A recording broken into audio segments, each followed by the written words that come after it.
Hi, this is Glenn Doreen, electronics editor at Consumer Reports, and today we have a very special guest, Vint Cerf, who is one of the fathers of the internet. He invented the original internet protocols that the modern internet is based on back in the early 1970s, and he's here to talk with us about what it means to be a consumer on the modern internet. So why don't we start with that? What does it mean to be a consumer of the internet? So actually, let's do this in two ways. First of all, people like me who are subscribers to online consumer reports are consumers of the online product through the internet. So that's one kind of meaning. The second one, of course, is that you are a party who is using products and services that are delivered through the internet.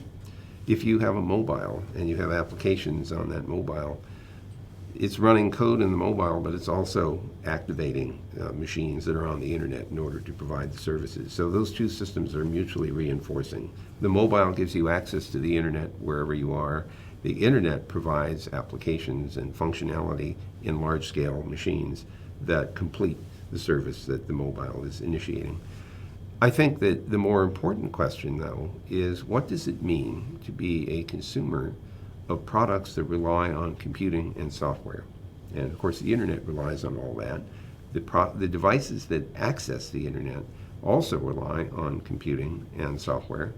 But now we're starting to see devices moving away from what we normally think of as computers, laptops, desktops, and tablets and so forth, into devices that are sort of ordinary household appliances, like refrigerators and ovens, or the car itself, or office products that you have at work, or sensor systems around the house and in the office, or entertainment systems. These are all products that are beginning to have more and more software in them. And many of those products are becoming part of the internet environment. So the internet is extending out from the conventional sense of the computer or even the mobile phone to the world, to all the products around us. Which we often refer to as the Internet of Things, devices that have become internet capable. And being a consumer in that space puts you at some risk and some challenge, which is why consumer reports may turn out to be so important for them. It's all that software interacting across the network that potentially creates hazards for the users. Do they have privacy? Can they make sure that someone doesn't control a device that they didn't want to have control over it? What about the use of the device itself? What about the information about its use? Is that potential exposure of privacy? What movies did you watch? When did you watch them? Is anybody occupying the house? Can you tell based on where the lights are on or off? Can you tell what temperature in the different rooms are? All of those issues are starting to arise. And so in some sense, the world that Consumer Reports has lived in, the products that were sort of, you could draw a box around and say this is the product, and that's how it works. Suddenly they have become part of a much more complex interconnected environment.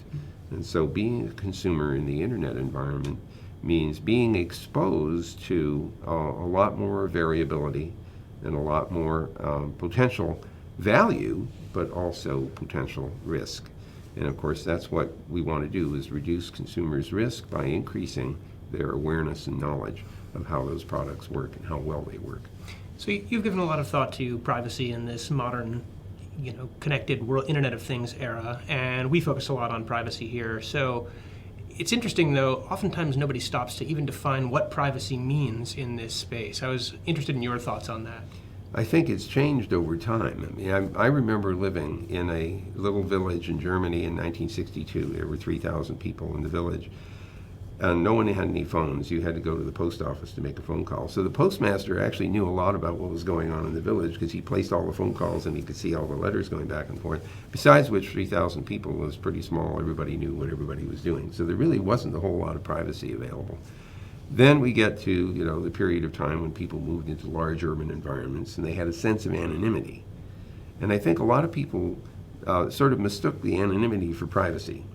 That people can see what I'm doing, they don't know who I am, therefore whatever it is private, which I think is not exactly right.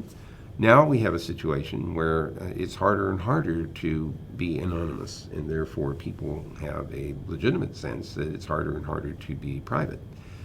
I think that we are in a period of time where privacy is going to be more and more difficult to come by, and that not only do we have to build systems that are aware of the need to protect people's privacy, to limit access to information that they consider personal, but I think we also have to start helping people understand what the side effects of their actions are. So when people take pictures with their mobiles and post them on the net, and other people find those pictures and annotate them, and other people search around for annotated pictures and discover that you were in London when you said you were in Paris, and now you're in trouble because of a picture that somebody posted that was accidentally included you in it. None of us think about the side effects, and so our intuitions about the social effects of our actions in this online world are still immature relative to the technology. We're out in front of our headlights. So we're going to have to learn and I would say develop social conventions for the use of this technology in the online world if we are to have a decent shot at preserving some kind of privacy in the system. And what about the opportunities? Why connect all these things? What are the benefits to the consumer? What are the benefits to us as consumers, citizens, what have you? So the first observation I would make is that this is, for the first time in human history, we have a legitimate shot at making it possible for every human on the planet to have access to what all of humanity knows. We've never had a possibility like that before, and we'd have to be a pretty stupid species not to take advantage of that. So that's sort of the primary thing, is that by being connected, being online, we are able to share the information that we have with each other, that information which we wish to share. And that can make for an extraordinary 21st century.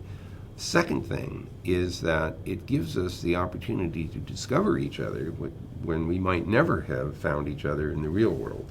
But we find each other in the virtual world because we discover that we have common interests. We meet at a common website. We got into a shared distribution list.